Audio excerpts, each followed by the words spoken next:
Hey everybody, welcome to Drive Through Review 785. Today we're going to talk about Bloodstones. This is from Martin Wallace from Wallace Designs. What this game is a 1 to 6 player fantasy war game played with kind of like dominoes, but not exactly dominoes. So you play with these tiles that are shaped just like a domino, but they depict different units. And they have the different action pips and costs and things built onto the dominoes. And then you'll be playing those dominoes or those tiles out onto a really cool cloth map. And I think this box comes with 6 of them. Although I'm not sure about the retail version. I think this is kind of like the Game Found version because I'm a backer. And so you get, at least in this box, you get 6 cloth maps that support like different player counts. So some are better for lower player counts, some are better for others. And so you'll be playing those and moving them around and kind of like creating a kingdom and creating villages and moving around and attacking the other players. But those same tiles or dominoes can be used to pay for the recruiting of the units that you actually end up putting on the board, or paying to like move them around or build villages or capture villages and that kind of thing. So it's kind of like a multi-use, multi-purpose card game, but instead of cards, it's these little domino-sized tiles. Now it plays 1 to 6 players, so there's a big solo campaign where you play through 3 scenarios for each of the 6 different factions in the box. And you can kind of play through it as a story, or you can just kind of pick and choose as well. And then you can play, of course, head-to-head multiplayer. So I'm going to go down to the table. It's a very streamlined and simple game. The actual core mechanics are very, very simple. And there is some variable player powers between the different factions and slightly different units between the different factions. I will say this up front. It's a little bit of a spoiler, but I'll kind of clarify it at the end. I really love this game. It's really, really cool. But I don't think this is a game for everybody. So I know that's sort of reviewer speak for kind of a cop-out, but I do think there will be some parts of this game that some people will just look at and go, not really for me. Because it is, in effect, in some parts of my breath, it's kind of a throwback, kind of old school fantasy war game. But then the other side of it, you can kind of see that Martin Wallace thing kind of come in. And so there's a little bit of sort of modern sensibilities there as well. And sort of kind of that mixture of the two is something I really have found myself engaged with. But again, it's a very straightforward kind of war game. So it's kind of a pure war game in a lot of ways. So with that in mind, let's go down the table. I'll show you how it works. And then I'll kind of clarify some of those thoughts in the review part. Okay, a couple things before we start. I just wanted to kind of show you the rule books here.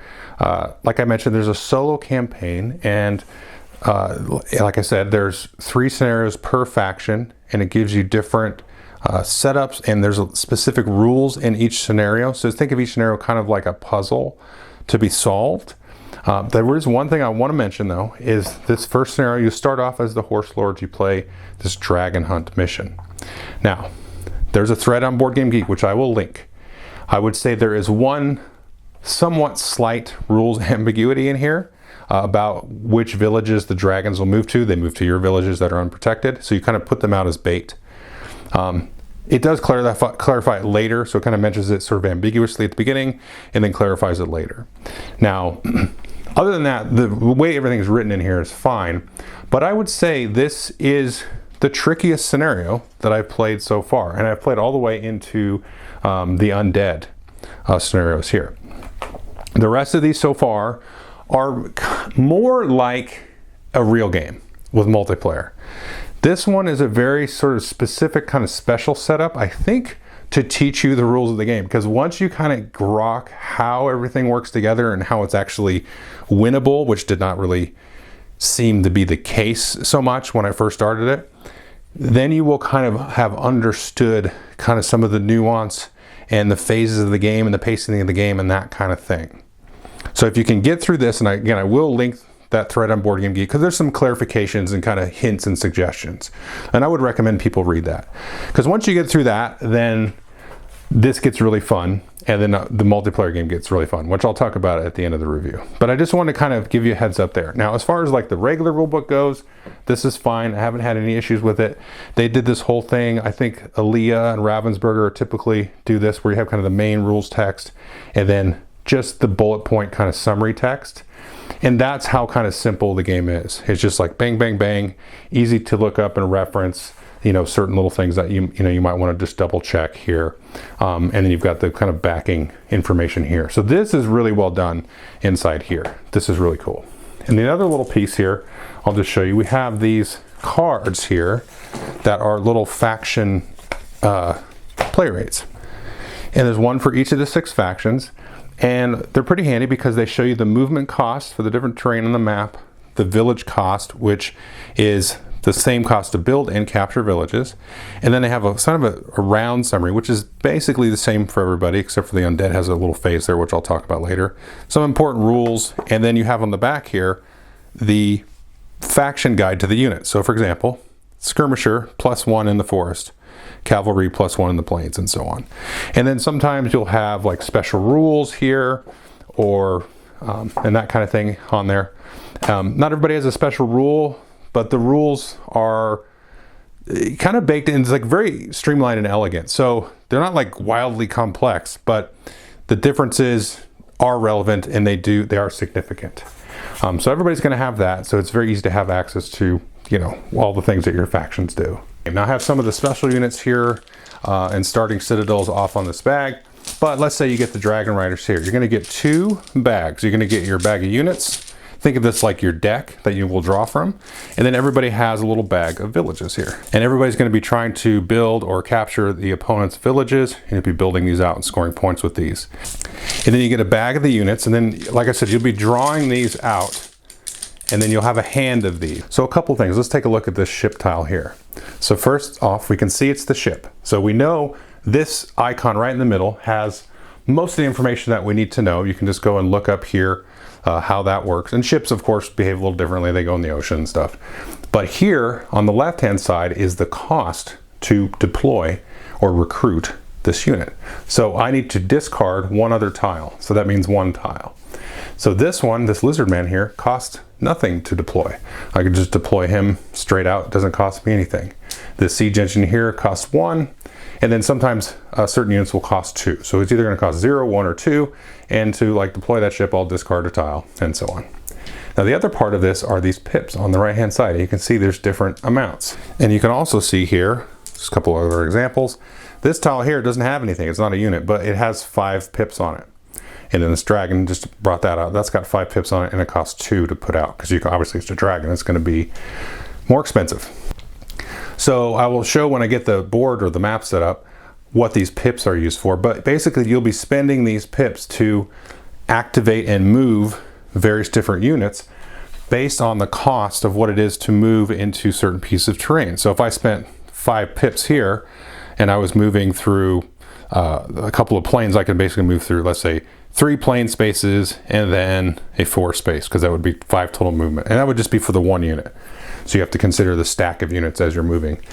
But we'll talk about that more in a second. And then also you can use these pips to either build or capture villages. Now when you do the build or capture part, you only spend 1 tile, and then you can do basically up to that level power of building or capturing. You can't spend multiple tiles in that case. When you move though, you can spend a whole bunch of tiles to move a big old giant stack if you wanted. So that's kind of a general overview of how these kind of units work. There will be 2 other bags in the game that you get. These are identical bags. These are just different colored combat tiles. And so when you do a combat, both players involved in the combat are going to draw tiles out of this bag. And you're going to look at the pips on these tiles that you draw. So in this example, I'll be drawing out of this colored bag, and then my opponent would be drawing out of this colored bag. And so there's a distribution of 2 to 5 pips on each of the tiles. That's what it could be.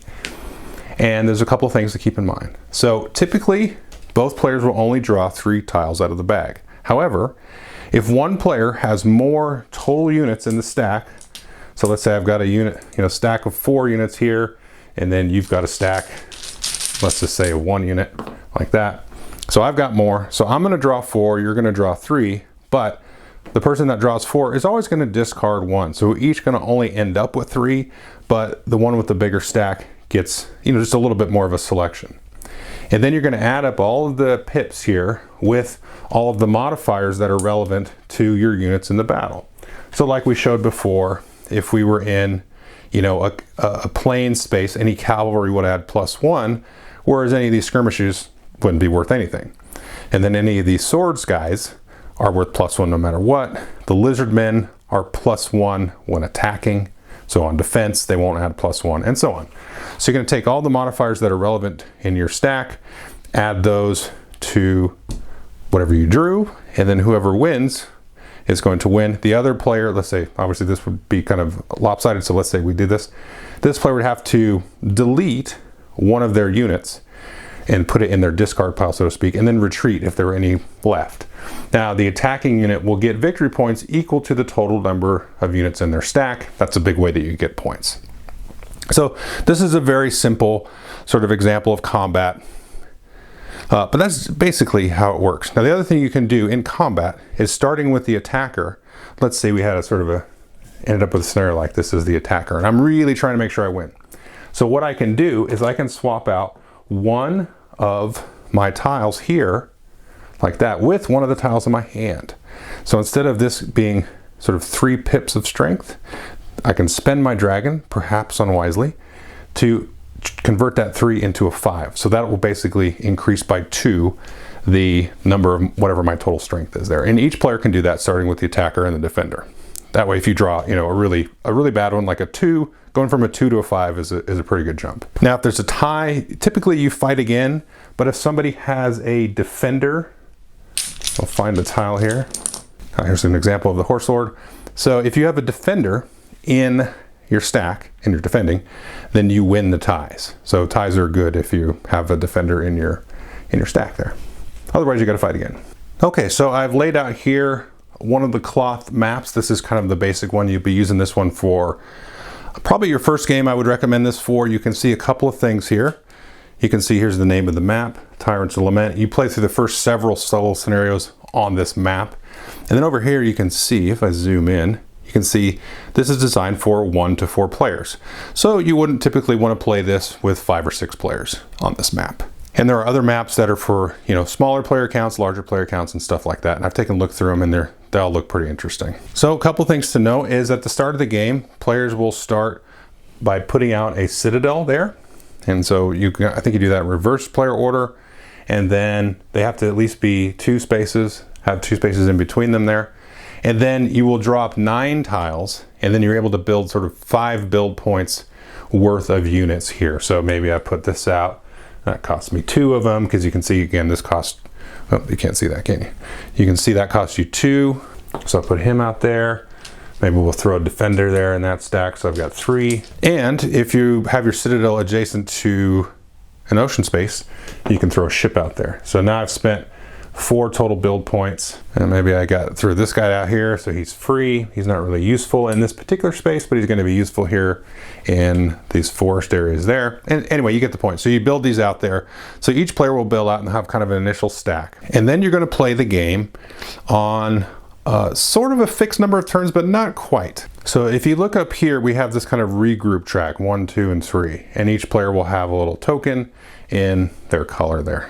So every time that you go through your bag there and you have to draw a new tile out of the bag, and you can't, then you're going to take anything that you've put in your discard, any killed units that are in your discard cards, dominoes that you've played to pay for other units, and you go to draw new ones and you can't, then you're going to shuffle up your discard pile into the bag, and then you're going to move this sucker here 1 space. And whenever you do that, you're going to score all of the villages that are on the board that belong to you. And then the second time you're going to do it, and then if it's a 2-player game, the game will end after both players have done it twice. In a 3 or more player game, it will end after all the players have done it 3 times. Now, you could do it more if some players are kind of going through their deck or their bag slowly. You could do it more, but you're not going to score points for your villages any time beyond the 2nd or 3rd time based on the player count. And so that's what's going to end the game. So in a 2-player game, once both players have regrouped twice, basically gone through their bag twice, the game will end. And then in a more players every player doing it 3 times. So we're just going to walk through quickly part of a turn. So the first thing you're going to do is you're going to capture villages. So let's just put these out here as an example in these spots, and let's say I had a unit here and there was no enemy units there. There couldn't be, because you're not allowed to, you have to fight. So to start my turn, if I had this here, and then let's say I had another unit here, then I could spend 1 tile to capture units. And the capture cost is on the player aid there. See the village cost? That's the same cost there to build or capture units in plains, forest, and hills. So we can see this one, we have one in the plains, one in the forest there. So that's 1 pip each. So I could, if I want, let's say I had this in my hand, I could discard this. This is for 3 pips. So I need 1, 2 total. Now this extra one here would be wasted, but maybe I didn't have anything lower than that. I could discard that, capture these. These will be worth 1 point at the end of the game. I've had these forever and nobody can take them away from me in terms of points. And that's the first step of the turn. So you basically got to move into somewhere where there is a village, hold it until the start of your turn, and then you're going to be able to capture it. The next part is kind of the main actions part. You can do as much or little as this as you want, and you can do 3 things. You can build units, you can move units, or you can battle. So building units we talked about. So if I wanted to build that siege engine here, then I have to discard another tile out of the game into my discard pile to build it. And you can build it in a few different places. You can build it here in your citadel, of course. You could build it where you have a village. So let's just trickle some villages out here. So I could build the unit there if I wanted to instead. You could even build it where there is maybe an enemy unit. You will just have to have fought that unit by the end of the turn. So if this dragon had come in here to try to capture my village, and I said that's not going to work for me, then I can do some build actions and then I can fight that dragon on this turn, because you have to resolve any sort of conflicts by the end of the turn. Now the other thing you can do is move units. So let's take this example like this. We've got this stack of units here, and I want to move these guys into this combat area here with the dragon. And we can see a couple of things. The movement in particular for the horse lords and most people is 2 to get into the forest. So in this case, a couple of things. Leaders can always carry 1 unit for free, and that's what this guy is here as a leader. So it's going to cost him 2 movement points, but he can take somebody with him. So there's 2. Now there's 4 and 6, right? So 2, 4, 6, because the leader can take 1 for free. If I had, in the case of the horse lords, a second leader, that leader could take a leader, which could take someone else. So you can kind of move around quickly with that. So this is going to cost me 6 movement points. So I'd have to discard, in this case, let's grab some tiles, at least that much. So here I've got 8 points there. Okay, so I can spend that and kind of distribute that how I want. So maybe I wanted to move all these in here, move the stack in like that, and then maybe move the ship or something like that somewhere to get that positioned. So that's the other thing that you're paying those pips for. I showed you in the battle what these pips are kind of used for in terms of substitution. They're also used, again, to capture the villages, which I showed you, and also to move stuff around. So they're kind of, like I said at the beginning, they're kind of multi-use tiles there. So I already talked about the battle. So let's say we resolve the battle, dragon dies, goes away. Then I get the 1 victory point because that's the stack of the thing. So at the end of the game, you're going to have these large kind of roaming stacks that are going to be, you know, tough to defeat, but also very juicy, you know, kind of little victory point cash registers, hopefully, if you can defeat them. Now, after you've done your main actions of building and moving units and fighting, then at the end of your turn, you can also discard 1 tile and build villages. And again, the cost for building and capturing is the same. And you can build villages adjacent to citadels or other villages. Let's just pop this down here a little bit.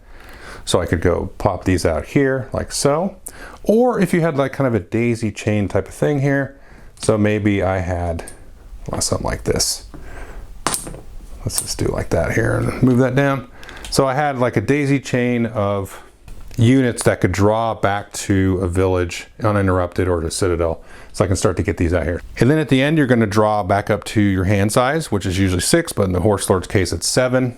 The only other kind of wrinkle there in terms of the phases of the game is the undead player. One of the actions they can do is when they defeat a unit, they can turn them into undead units. And so these guys can move. There's a special movement phase on their turn that happens before the main phase. These guys can move 2 spaces and there's no cost involved. So they can kind of like position their undead units however they wish, and then kind of go into their main actions. But that's a special phase for them. And of course, like I said, there's asymmetry in terms of the units and what they can do. Obviously, the ships are the only ones that can be in the ocean, but when you travel here, so I traveled from here to here, you only pay for that destination spot. So this would just cost me 2 movement because it's the planes, because I'm moving through the ship, and you can move through a daisy chain of ships if they're out there. Nobody can usually move through mountains. Nobody can end their turn in the desert other than like the undead. And the dragons can basically remain everywhere because they're just flying. And there's some other little wrinkles and nuance there, but that is, basically the gist of the game. Okay, so that was a brief overview of Bloodstones. We'll just jump into my 3 pillars of review. I'll first talk about player count. Now, I played it solo. I think I played it 7 times solo, although I played the first scenario multiple times. But I played through those first 7 scenarios, and I've also played a single 4-player game of this, multiplayer.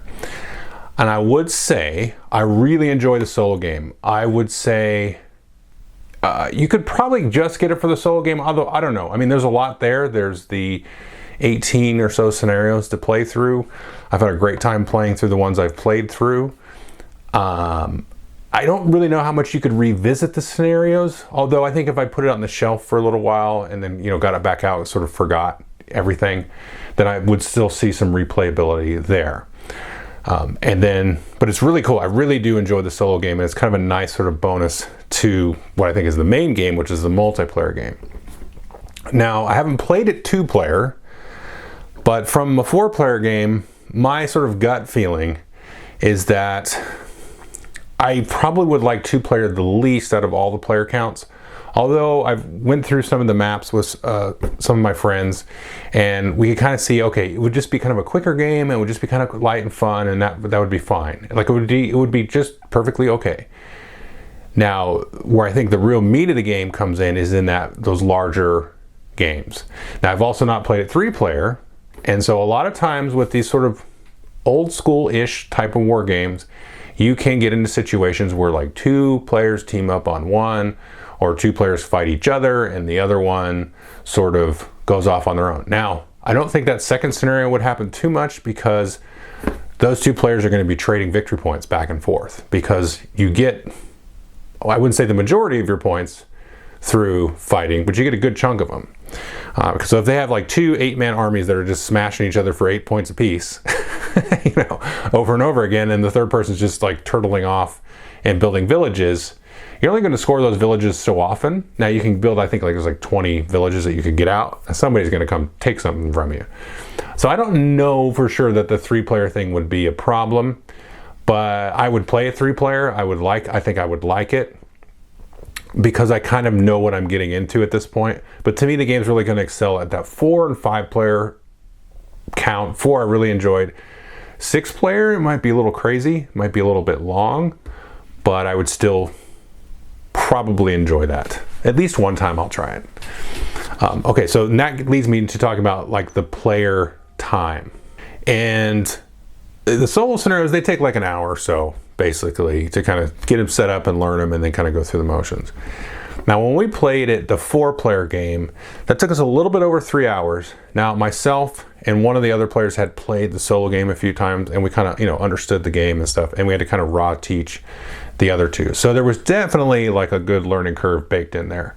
And I think our next games would go much faster. Although, I think, and this is where I'm going to start to deviate into my last pillar, and like, what is this game like? I do think it was fine that it went that long. And I think depending on the situation and who's playing and sort of how they play, I could see it kind of going that long again. I could also see it happening and being shorter. Because what effectively ends up happening is you have situations, so everybody's kind of slowly sort of building up their armies, because you're just kind of amassing some forces, kind of expanding your territory with the villages, and having little skirmishes here and there to carve stuff out. And then after a while, you're going to have probably like 1 or 2 huge stacks. That's like your kind of marauding antagonistic offensive force. And then some other stuff that's kind of kept back, because you don't want to kind of lose your citadel, because that's your main place. Now I don't want to get too much into the faction details here, but there are some other ways around it. Like the Chaos Horde doesn't have a citadel. They kind of pop up all over the place and that kind of thing.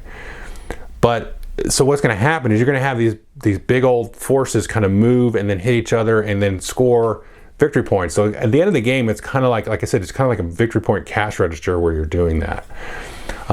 So you're going to get a lot of points doing it that way. And then in that last kind of round, there's that like kind of a quick zerg to sort of take over any village spaces, because at the end of the game, I didn't mention this in the rules, but you basically capture all the villages. Once the game's over, if you're there, you're controlling them, you just capture them there instantly.